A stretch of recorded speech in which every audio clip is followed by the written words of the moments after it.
बिस्मिल्लाहिर्रहमानिर्रहीम। अस्सलाम वालेकुम नाज़रीन, आप यूट्यूब चैनल देख रहे हैं। मैं इमरान ख़ान हूँ। सबसे पहले एक बड़ी अफसोसनाक ख़बर है, मैं रात गए ये वीलॉग रिकॉर्ड कर रहा हूँ और अभी तक जो इत्तलात आई हैं वो नामुकम्मल हैं। ईरानी सदर रईसी, वो अभी इब्राहिम रईसी, वो अभी तक लापता हैं जिस वक्त मैं ये वीडियो रिकॉर्ड कर रहा हूँ। और वजह ये बनी कि वो अज़रबैजान से वापस ईरान की जानिब जा रहे थे और उनके साथ दीगर हेलीकॉप्टर भी परवाज़ कर रहे थे। हेलीकॉप्टर के ज़रिए वो ये ट्रैवल कर रहे थे। 3 हेलीकॉप्टर बताए जा रहे हैं, उनमें से एक हेलीकॉप्टर जिसमें ईरानी सदर और कुछ और अहम लोग मौजूद थे, जिसमें ईरान के वज़ीर ख़ारजा भी थे। तो वो जो हेलीकॉप्टर है वो मिसिंग हो गया और उसने कोई हार्ड लैंडिंग की है, उसको हार्ड लैंडिंग भी कहते हैं, रफ़ लैंडिंग भी कहते हैं, इमरजेंसी लैंडिंग भी कहते हैं। मौसम की वजह से, विजिबिलिटी के प्रॉब्लम की वजह से उसको ऐसी लैंडिंग करनी पड़ी। कुछ इत्तलात ये आ रही हैं। पहले तो हेलीकॉप्टर का पता नहीं चल रहा था, कोई राब्ता नहीं हो पा रहा था, तो काफ़ी पैनिक था पूरे ईरान के अंदर और दुनिया भर में। और उसके बाद जो है वो कम से कम ये डिटेक्ट हो गया कि हेलीकॉप्टर कहाँ मौजूद है। हेलीकॉप्टर जो है वो ढूंढ लिया गया है, ये पता चल गया है और बहुत सारी टीमें रवाना कर दी गई हैं। 14 टीमें ईरान ने भेजी हैं, उसके अलावा तुर्की ने फौरी तौर पर एक टीम रवाना की है। कुछ और ममालिक भी इसके अंदर हिस्सा लेने के लिए अपनी पेशकश कर चुके हैं और ईरानी सदर को बाहिफाजत ढूंढने का काम इस वक्त जारी है। देखिए, ईरानी सदर वो शख्सियत है, इस खित्ते की उन शख्सियात में से एक है जिनकी सिक्योरिटी के बड़े सीरियस कंसर्न्स और इश्यूज़ हैं।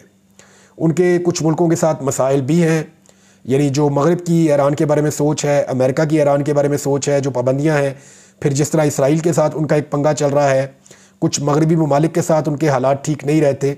तो ऐसी सूरत हाल में वो एक बहुत हाई प्रोफाइल शख्सियत है ईरानी सदर। उनका हेलीकॉप्टर जो है वो दीगर हेलीकॉप्टर के साथ प्रवास कर रहा था। उन्हीं के हेलीकॉप्टर को ये हादसा पेश आया या उसको इमरजेंसी लैंडिंग करनी पड़ी। और उसके बाद एक जो हौसला अफजा इतला आई अब तक मीडिया के मुताबिक वो ये है कि 2 मरतबा राब्ता ज़रूर हुआ है उन लोगों में से जो ईरानी सदर के हेलीकॉप्टर में मौजूद थे। तो ये एक हौसला अफजा बात है। खुदा न खास्ता अगर ये कोई खौफनाक और बड़ा हादसा होता तो राब्ता ना हो पाता उन लोगों से जो लोग ईरानी सदर के साथ उस हेलीकॉप्टर में मौजूद थे। लेकिन राब्ता हुआ है, ये बहुत अच्छी बात है। ईरानी सदर को बाहिफाजत वापस तेहरान पहुंचाने का जो काम है या महफूज मकाम पर पहुंचाने का जो काम है, ये सबसे इम्पॉर्टेंट है इस वक्त ईरान के लिए और पूरे खित्ते के लिए। रीज़न ये है कि इस वक्त उनके साथ उस लेवल की सिक्योरिटी मौजूद नहीं होगी, क्योंकि एमरजेंसी लैंडिंग है और एमरजेंसी लैंडिंग में आप जहाँ पर भी हेलीकॉप्टर उतारते हैं उस जगह के हालात जो हैं वो जिस तरह के है उस तरह की सिचुएशन का आपको सामना करना पड़ता है। और फिर ईरान में बहुत सारी चीज़ें ऐसी हैं जो फिर किसी दिन हम डिस्कस करेंगे। लेकिन ईरानी सदर जो हैं उनका बाहिफाजत महफूज मकाम पर पहुंच जाना ये इस वक्त सबकी प्रायोरिटी है। 14 टीमें ईरान ने रवाना की है और उम्मीद की जा रही है कि जल्द ईरानी सदर का पता चल जाएगा। और अगर अभी कोई इन्फॉर्मेशन आएगी भी तो मेरे ख्याल में जल्दी शेयर नहीं की जाएगी। शायद ईरानी हुकाम भी ये चाहेंगे कि ईरानी सदर अगर मिल भी गए हैं और वो मौजूद भी हैं तो उनकी हालत से मुताल्लिक और उनकी मूवमेंट से मुताल्लिक तब तक आगाह ना किया जाए जब तक कि वो ख़ुद किसी महफूज मकाम पे मुंतकिल ना कर दिए जाएं। और यही एक पॉलिसी हो सकती है उनकी फर्दर हिफाजत को यकीनी बनाने के लिए। पाकिस्तानियों के साथ साथ यानी पूरे पाकिस्तानियों की तरफ से मेरी भी दुआ है और तमाम ममालिक के लोग दुआ कर रहे हैं, मुसलमान ममालिक के लोग ख़ास तौर पे, कि ईरानी सदर और उनके साथ मौजूद जो दीगर लोग हैं हेलीकॉप्टर में, अल्लाह ताला उनको महफूज रखे। हेलीकॉप्टर मिल गया है, अमले से 2 मरतबा राब्ता हुआ है, लेकिन अभी तक कन्फर्मेशन नहीं दी गई।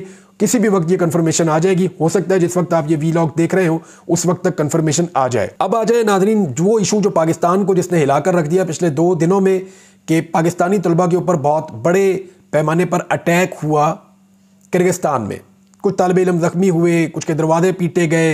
यानी ये अटैक हरासमेंट इसको कहा जा सकता है। यानी टॉर्चर जो किया गया वो 2 दर्जन तलबा हो सकते हैं ज़्यादा से ज़्यादा जो इंजर्ड हुए हैं।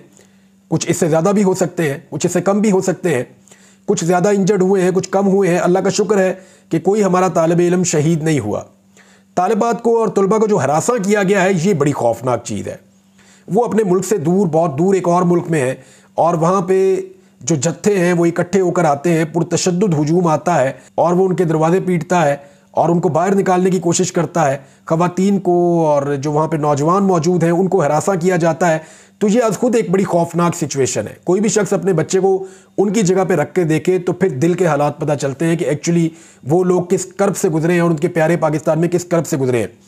एक तरफ तो हुकूमत बार बार एक बात कहती है, यानी झूठ की भी कोई हद होती है कि जिन लोगों ने ये खबर दी या जिन लोगों ने इस मामले को उठाया उन लोगों को झूठा करार दे रही है, उनके ऊपर एलिगेशंस लगा रही है और उनको टारगेट कर रही है हुकूमत की हुआ ही कुछ नहीं, आपने एवी बात का पतंगड़ बनाया हुआ है। एक तरफ तो ये वाला झूठ बोलते हैं और दूसरी तरफ एक और बात करते हैं।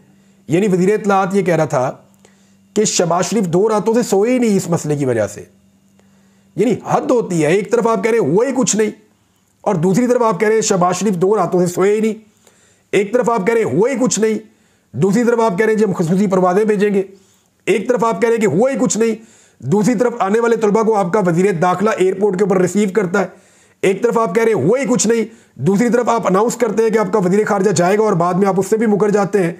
तो एक तरफ आप ये क्यों कह रहे हैं कि हुआ ही कुछ नहीं और दूसरी तरफ आप कह रहे हैं कि हम तमाम इक़दाम उठाएंगे। एक्चुअली वहां पे जो हुआ है उसको छुपाने की कोशिश की जा रही है और सोशल मीडिया पे ये इल्ज़ाम डाला जा रहा है कि ये तो इनकी वजह से हुआ है। छुपाने की कोशिश किस धंधे को की जा रही है वो पिछले वीलॉग में मैंने आपको कुछ तफसीलात बताई है और ये तफसीलात आने वाले दिनों में अभी और खुलेंगी, इसके ऊपर हम काम कर रहे हैं। अब एक और चीज़ है, शहबाज शरीफ 2 रातों से सोए नहीं, ये इतना बड़ा झूठ है वज़ीर इत्तलाआत का, इतना बड़ा झूठ है कि इसको अभी मैं साबित कर देता हूं कि ये झूठा है। उसकी वजह यह है कि अगर शहबाज शरीफ 2 रातों से सोए नहीं तो पहली रात जब तुलबा को मार पड़ रही थी शहबाज शरीफ का सारी रात कोई पोस्ट दिखा दे, कोई एक्शन दिखा दे।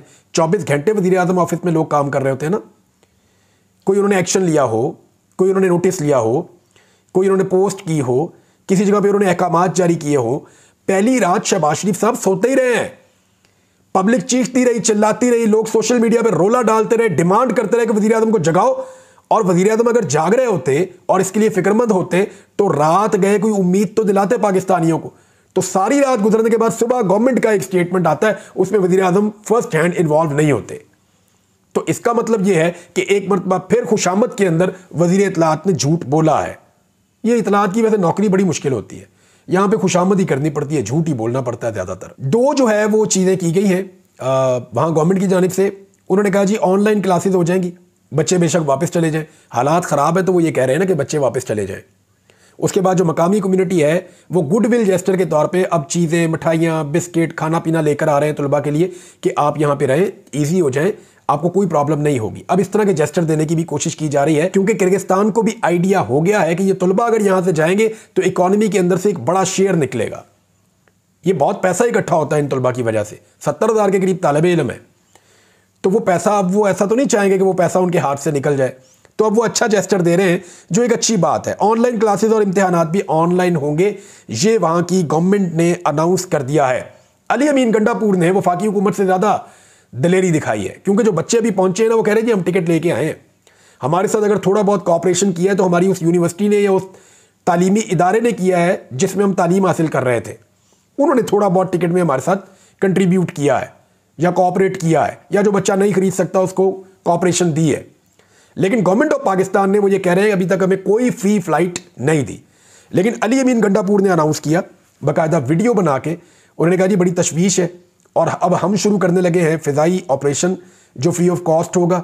एक जहाज़ उनका जो है वो आ जाएगा, एक कल आएगा और इस तरह वो कह रहे हैं हम परवाज़ें लेकर आएंगे आज़रबाईजान से लेकर पाकिस्तान की तरफ, और ना सिर्फ खैबर पख्तूनख्वा के बच्चों को बल्कि पूरे पाकिस्तान के बच्चों को पहले आइए पहले पाइए। जो बच्चा अप्लाई करेगा उसको सबसे पहले हम जहाज़ में भर के पाकिस्तान पहुंचाएंगे ताकि उसके माँ बाप की आंखों को ठंडक मिले। तो ये अली अमीन गंडापुर का एक बड़ा एहसन इकदाम है। नाज़रीन, पाकिस्तान में धांधली जो है उसका रोना रोते रोते इंडिया तक पहुंच गया है। केजरीवाल जो है उन्होंने एक स्टेटमेंट दिया जिसने दिल्ली का नक्शा बदल दिया। इस आदमी ने बड़ा ज़बरदस्त लीडर है, बड़ा एमर्जिंग किस्म का लीडर है और इसने इंडिया में जो किया सारा इंडिया इसकी तारीफ़ करता है, इवन पाकिस्तान में लोग इसकी बहुत तारीफ़ करते हैं।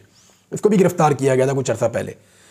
उसने पाकिस्तान की मिसाल दी है और वो भी जानता है, पड़ोसी भी जानते हैं कि पाकिस्तान में हुआ गया। उसने कहा इमरान खान को पहले पकड़ा गया, गिरफ्तार किया गया, इंतखाबी निशान भी छीन लिया गया, मुकदमे बनाए गए, फिर भी वो इलेक्शन जीत गए। यानी वो भी गवाही दे रहा है कि पाकिस्तान में इलेक्शन कौन जीता है। अब ये जो एक रिपोर्ट आई थी ना पतन की, इसने तो सारा का सारा इलेक्शन का पोल खोल कर रख दिया है। इस्लामाबाद के 3 हलकों में इन्होंने जैसा ऑडिट किया है और यही 3 हलके आज इस्लामाबाद हाई कोर्ट में खुलने जा रहे हैं। वहां पे जो ट्रिब्यूनल जज हैं उनका नाम है तारिक महमूद जहांगीरी।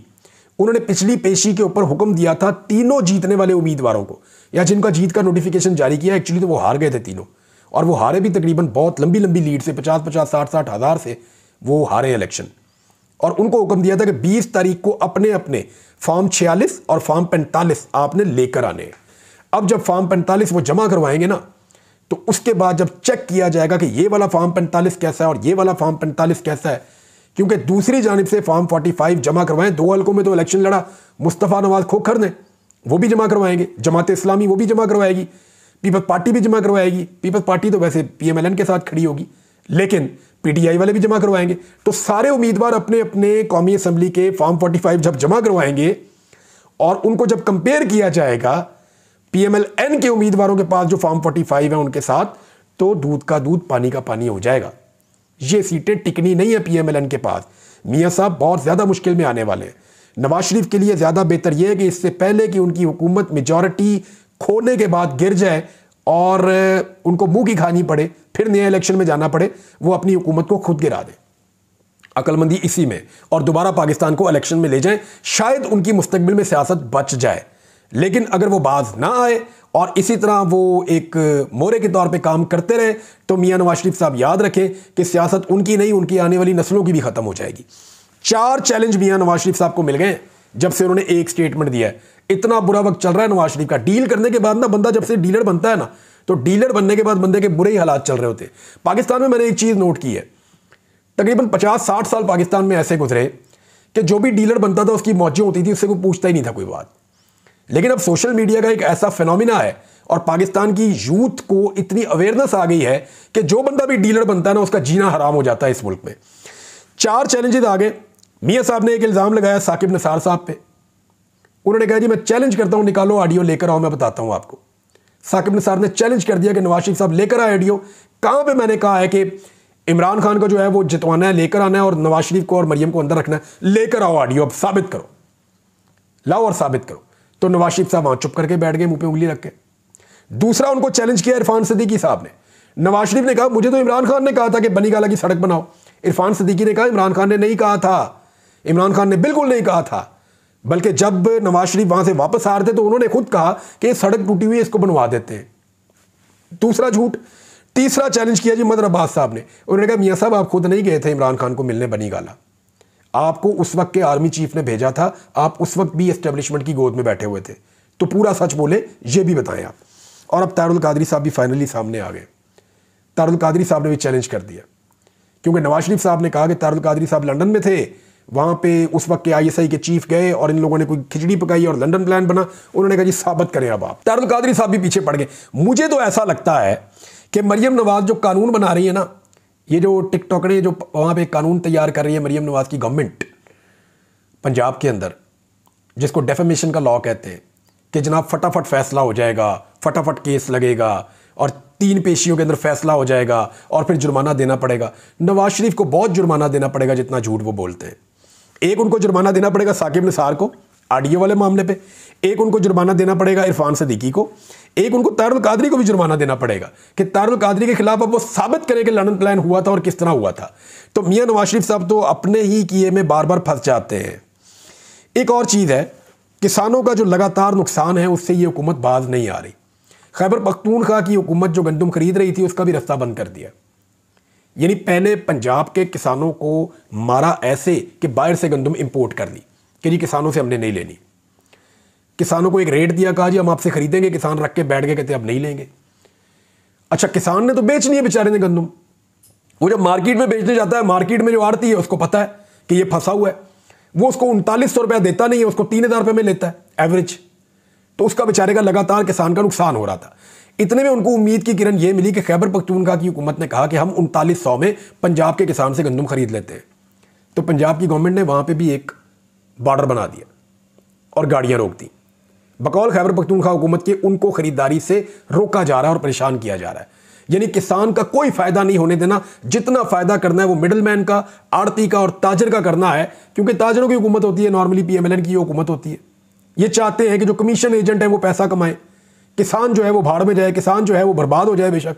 और उसी पॉलिसी के ऊपर इनके बड़े चलते थे, उसी पॉलिसी के ऊपर मरियम नवाज की गवर्नमेंट चल रही है। नाज़रीन, पहले इमरान खान की तस्वीरें आई थी तो बड़ी थरथल्ली मच गई थी, पाकिस्तान के अंदर बड़ा रोला पड़ गया था, इंक्वायरियां शुरू हो गई थी। अब एक क्लिप भी जो है वो मार्केट में गर्दिश कर रहा है, छोटा सा, बिल्कुल चंद सेकंड का, और वो भी वायरल हो रहा है। पता नहीं किसी ने उसको बना लिया है या वो उस वक्त जेन्युइन बना था, लेकिन जो भी है एक मज़ेदार डेवलपमेंट है और उसके बाद सारा निज़ाम जो है वो सर पकड़ के बैठा हुआ है। यानी जिस आदमी की एक तस्वीर दिखाने से डरते हैं, देखिए मियाँ साहब को अब ये बात समझनी पड़ेगी। मियाँ नवाज शरीफ साहब से मेरी गुजारिश है कि मियाँ साहब आप गौर कीजिए, आपने डील की, लोग आपका वैसे ही चेहरा नहीं देखना चाहते। यानी आप जहाँ पे आते हैं टीवी के ऊपर, आप वहाँ व्यूअरशिप देख ले, लोग देखते ही नहीं। आप सोशल मीडिया के ऊपर कुछ करते हैं, लोग आपको देखते ही नहीं, आपको पसंद ही नहीं करते।